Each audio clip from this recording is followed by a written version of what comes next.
Eder, Mac, Pallister. La mattina del ritrovamento di Liliana, una persona con un cappello e la barba bianca viene vista girarsi nei paraggi. È stata più risentita la testimone che riferì questo episodio. Che io sappia no, perché io ho letto gli atti e non era rilevante e non capisco perché appunto non sia stato sviluppato di più questa testimonianza, che a me sembra importante. Tra l'altro proprio lo stesso giorno che dopo è stata trovata mia sorella. Probabilmente sì, mi associo senz'altro a quello che dice Sergio, perché diciamo che questo è successo la mattina del giorno stesso in cui lei è stata trovata, motivo per cui è una questione venuta poche ore prima. Non so cosa dire, però lei, io sono convintissimo di questo, lei non può essere stata depositata qui, di suicidio non se ne parla proprio e voglio sperare che quanto prima venga almeno sfatato questa sciocchezza. In questa maniera uno a venire a suicidarsi deve essere un mezzo acrobata e un mezzo deficiente, secondo me, perché era quasi impossibile. Per cui non potrà non venire appurato che poteva essere anche importante questo. Io l'ho sempre detto che chi ha portato Liliana qua, probabilmente la stessa notte, tra il 4 e il 5, altrimenti sarebbe stata rintracciata di più dalle bestie, dagli animali che circolano qua, formiche per prime, solo 4. Non è niente.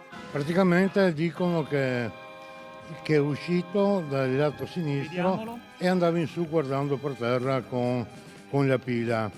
E loro invece sono scesi con la macchina. Io spero che adesso anche che il GIP, il giudice di indagini preliminari, ha rimesso 25 punti di indagine che devono essere approfonditi, appunto, che ci sia anche questo che possa appunto dare una risposta, se non preciso un aiuto alla risposta, non come hanno già scritto che non era rilevante, perché dall'inizio purtroppo la procura ha deciso che era un suicidio e non mi è stato mai detto perché.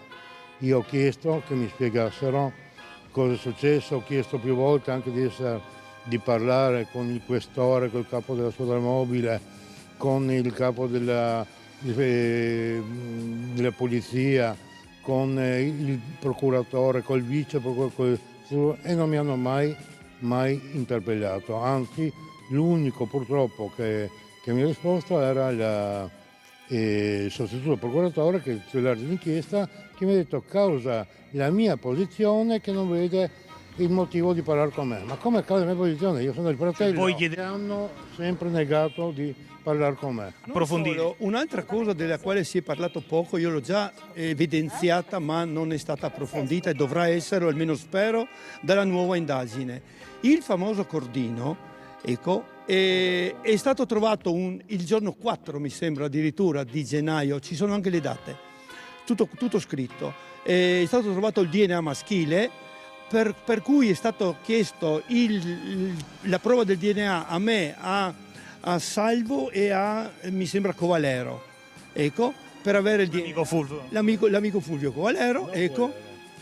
A te, a Salvo e a Vicentino. Pochi giorni dopo, guarda caso, la matassa di quel cordino è stata trovata in casa, prima non c'era, le prime indagini della polizia hanno detto che non l'hanno vista, mi sembra addirittura che era stato negato la posizione o il stazionamento di qualche cordino in casa, mentre invece dopo il 4 il cordino, quello per combinazione, in un cassetto dove ce n'erano almeno 3 o 4, portato in polizia, eccolo. Anche questo non è stato approfondito, cioè troppe cose non sono state approfondite nelle indagini. Doveva essere un suicidio, è partito perché è un suicidio, doveva essere tale. In ogni caso all'inizio più che il suicidio era già confermato per loro, cioè sia per gli operatori della polizia che per il medico. Quello che cercavano di vedere subito se fosse appunto mia sorella o meno, e questo è stato quello che hanno fatto, che si è visto nel video. È stato manipolato, è stato fatto uno scempio proprio, non hanno messo via, repartato niente come controlli futuri, non so, per vedere appunto se potesse essere successo qualcos'altro.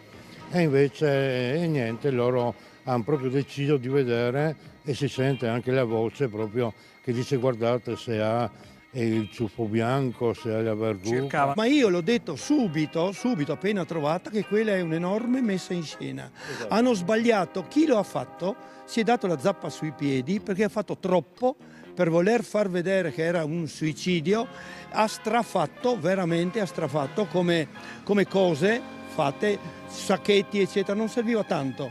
Mentre invece facendo questo, ma soprattutto lasciandole là, chi lo ha fatto, non parliamo di suicidio, non esiste il suicidio per me e spero che venga appurato. Ecco, chi lo ha fatto si è data una mezza zappa sui piedi usando un cordino che non serviva, i sacchetti bianchi che non servivano, per capirci, è stato voluto dall'inizio dimostrare che lei si è suicidata uscendo da casa.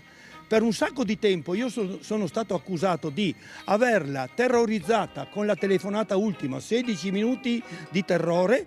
Lei non ha potuto fare altro che fornirsi di sacchi bianchi, neri, cordini, bottigliette, eccetera, e venire qua a suicidarsi. Congelamento ma raffreddamento. Il raffreddamento è stato tenuto a una temperatura che naturalmente abbia permesso a conservare il corpo così e non a degenerare subito come dovrebbe essere. Questo lo potremmo sapere dalla nuova autopsia. Io spero di sì, spero di sì. Nella prima bozza dell'autopsia, nella bozza proprio, il medico disse che non si poteva escludere anche un congelamento. Non si potrebbe, e però dopo non è stato più accertato niente, fatto niente e hanno cambiato tutto. Ecco, questo è che non capisco. Noi siamo convinti che lei è stata pestata, ma malmenata forte, probabilmente fino all'intontimento o all'andare fuori coscienza, se non è stata uccisa. Io non voglio puntare il dito su nessuno, però lei è stata conservata da qualche parte o intontita, ok? Non è escluso che era raggruppata attorno al suo giubbotto con le mani, per cui non è escluso che abbia perfino sofferto il freddo prima di morire, per dire. Un'altra cosa importantissima per la quale lei è morta il 14 e non dopo, non il 2 o 3 gennaio, oltre che le uvette che sono state trovate nello suo stomaco non possono durare o le hanno fatto mangiare il giorno prima, ma lei aveva un medicamento comprato in farmacia 2 mesi prima e appurato, è venuto fuori questi giorni. Leggetevi bene i faldoni, che serve per i capelli, per preservare i capelli.